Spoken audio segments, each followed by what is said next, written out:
wondering if storylines or narratives or understanding at the mind level of, I don't know, of stuff in the past from childhood and all of that. Is there room for that? Is there a place for that, you think? Sure, of course. Yeah. Yeah, to sort of understand that some of our maybe feeling unloved may be connected to having been put in boarding school for 15 years when you were a young person. Yeah, understanding that some of your relationship with men is due to your relationship with your father, how you experienced the relationship with your father, and how it sort of, created a pattern in how you perceive men. Yeah, I mean, I think it's helpful to see that. It's not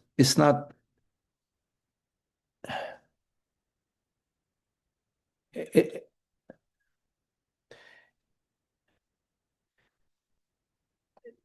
you see it when you need to see it. I mean, it's not like something that you must explore, but if you feel like exploring it, uh, you will find, you will find some understanding that about how you are now, how you're behaving now, how you're responding now.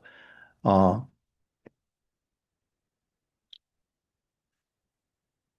yeah, it is helpful, not for everybody, but uh, it's important not to define ourselves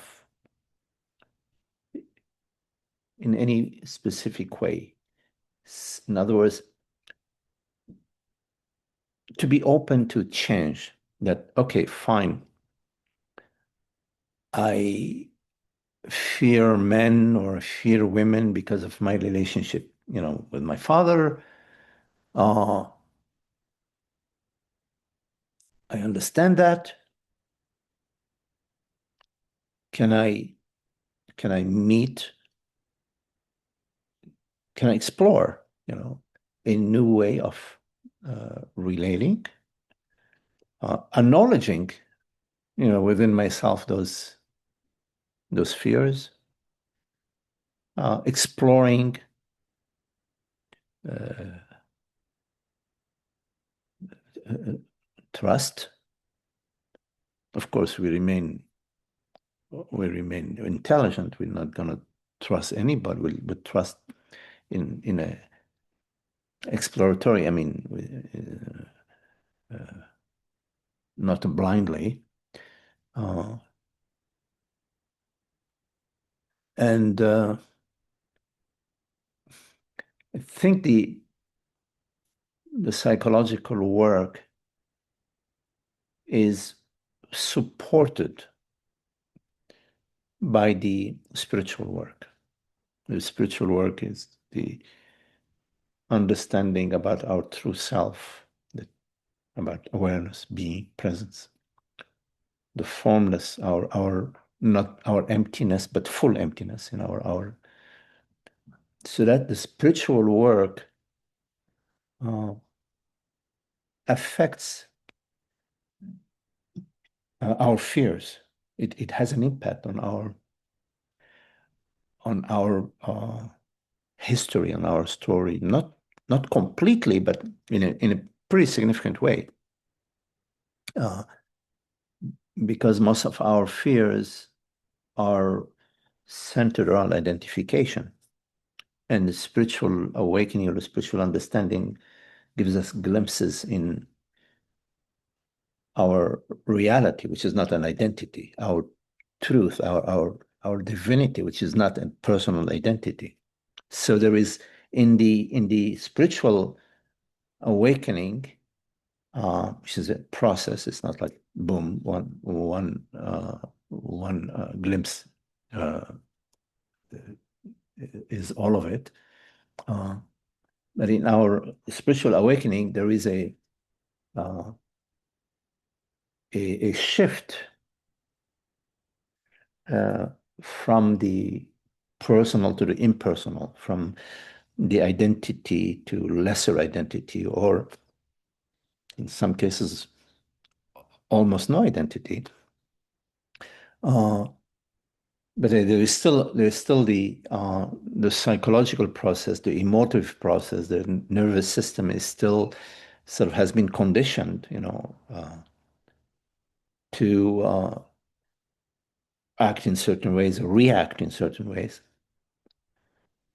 And so to understand the the history of that reactivity relationships from a young age, or you can't understand it all because there is also ancestral uh, genetic imprints that you can't understand, but they're there because we're part of a huge tribe. We're part of the human tribe. We're not apart from the tribe, so we also have various conditioning that are that come from the vaster uh, human realm of identification. Uh, so not to be naive in believing that, oh well, our reactivity now, however, whichever way we meet our experience now, is solely a result of my relationship with my father or my relationship with some specific trauma. No, there is a global trauma too that's operating within our being. Uh, uh, but we do the work that we can do. I mean, we're we're in this specific experience, uh, experiencing a certain fear, a certain worry, a certain sense of disappointment, a certain sense of loss, whatever we're experiencing. So that's what we work with. We work with specifically what is what life is presenting us, and we approach it with love. We acknowledge it. We do not bypass it. We feel it. We sense it. We say, oh, okay, yes, that's how I'm feeling. And I'm feeling like very angry or whatever. And so we own this emotion, meaning we are there. We're not projecting it out. We, we're It's there and we're there. Both are there and meeting each other. And we're available for it without making a story about it or without making a narrative about it. Already there is a narrative, but we're available for the feeling, for the sensation, for the experience with as little narrative as possible, hopefully without narrative. And and there is the understanding that yes, this trauma is due to my relationship with my father. Uh, but I'm in a different place right now. I'm not a 10-year-old boy anymore or 8-year-old girl. I'm in a different place right now. And there is intelligence and awareness and understanding. And of course, there is forgiveness and there is healing. All of that is now. Uh, and so I'm available for a shift from repeating the pattern. Of course, it's justified, justifying my repetition of the pattern. Oh, I've got a good reason to be mad. I've got a good reason to be angry, which can go on and on and on and on, because that reason is always there. But I'm available to shift out of that pattern and be uh, guiding myself, inviting myself to be present, to be free in this moment, to be loving, to be forgiving, to be understanding, to be allowing, to be listening.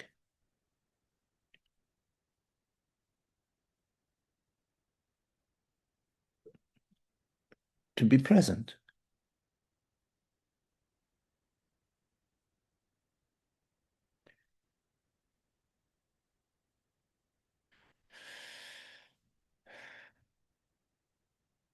You follow?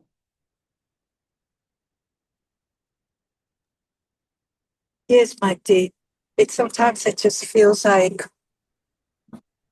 the reactivity suddenly becomes even more intense as this process goes on. And then you say, whoa, Oops, I lost you, Maria. you know, You froze for a moment. Can you and repeat that? suddenly it's like, oh, yeah. Um, can you hear me now? I'm sorry. Yes, Sometimes the I signal hear on the you. highway is not so good. But it just appears that sometimes reactivity becomes even more intense on this process. And Mm. and just Mm. looking at the reactivity from the light of awareness, or from the truth of who we really are, and acknowledging that we are in appearance without doing this, the spiritual bypassing and being totally available and open to feeling and sensing. Um, it's hard, Yeah. and It's not an easy process. Uh, it it takes a lot of interest, a lot of dedication, a lot of work, a lot of exploration, a lot of meditation. Uh, it's not an easy thing, yes, but it's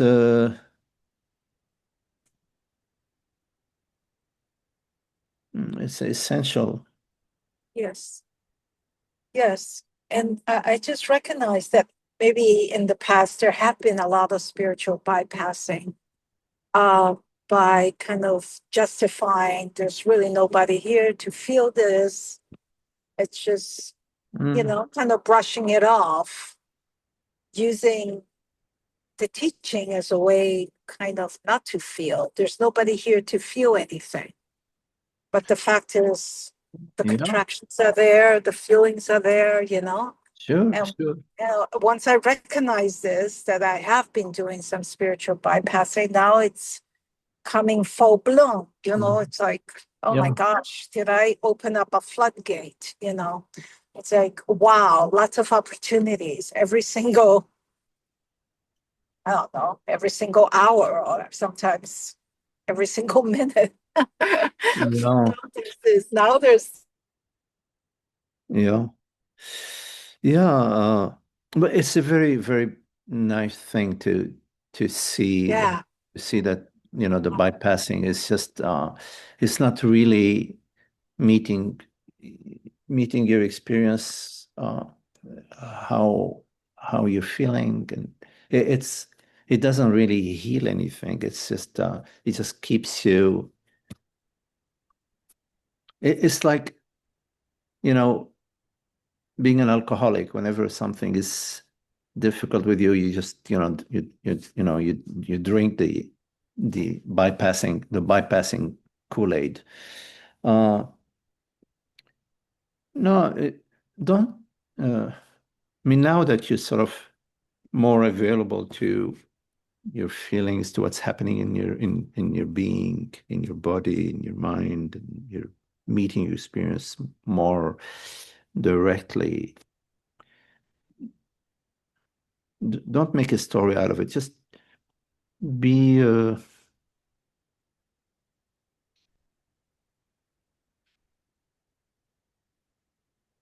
just meet this experience, this what's unfolding now. If something is working through you, it's sort of troubling you. Mm.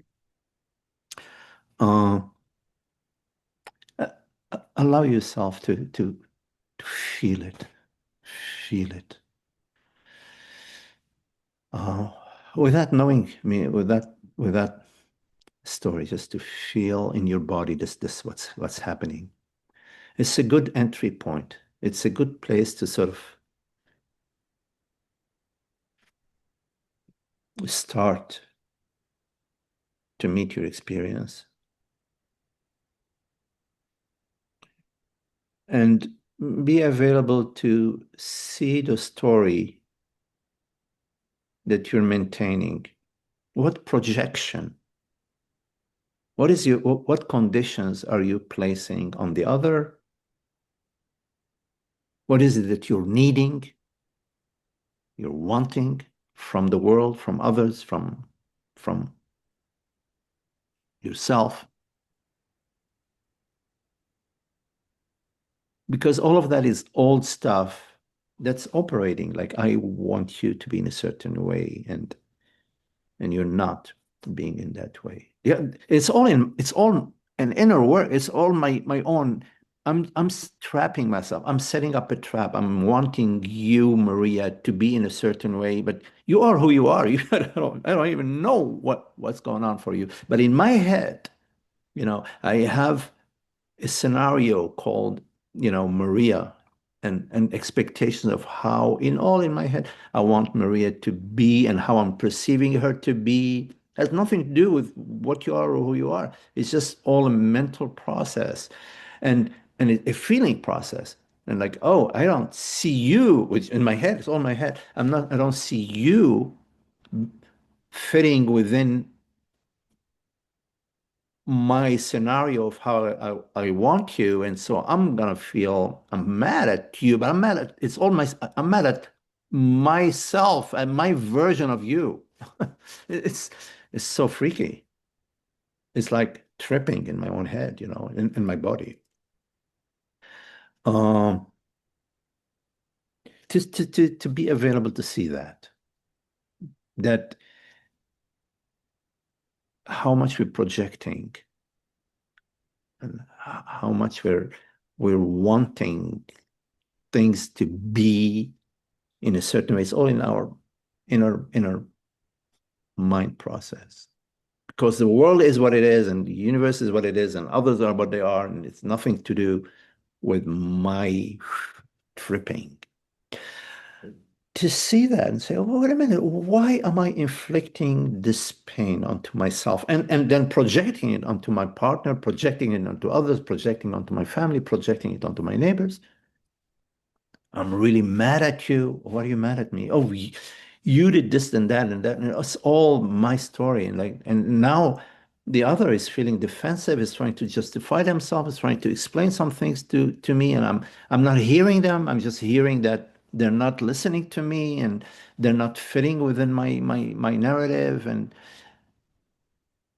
we're like on two different planets.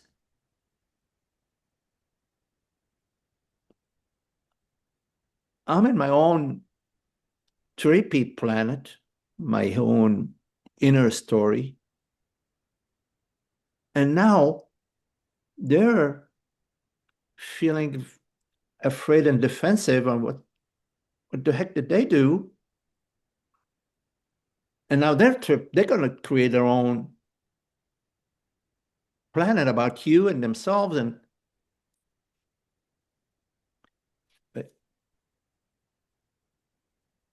you can do your work and be available and interested in seeing your process,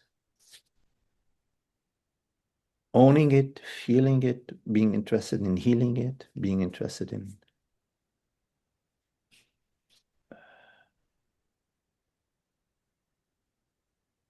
not maintaining or continuing to operate from this inner held and maintained inner trauma. And then are you waiting for somebody to come and save you? I want my partner to save me. I want the world to save me. I want my neighbor to save. It's all an inner trip. You save yourself by recognizing, wait a minute, what is going on here? Can I take a deep breath? Shh, easy, easy. Hey, cool it. Tranquilo, baby. Tranquila. Thank you, Magdi. Muy tranquila. Yeah, beautiful. I can see your beautiful smile. Thank you. Thank you.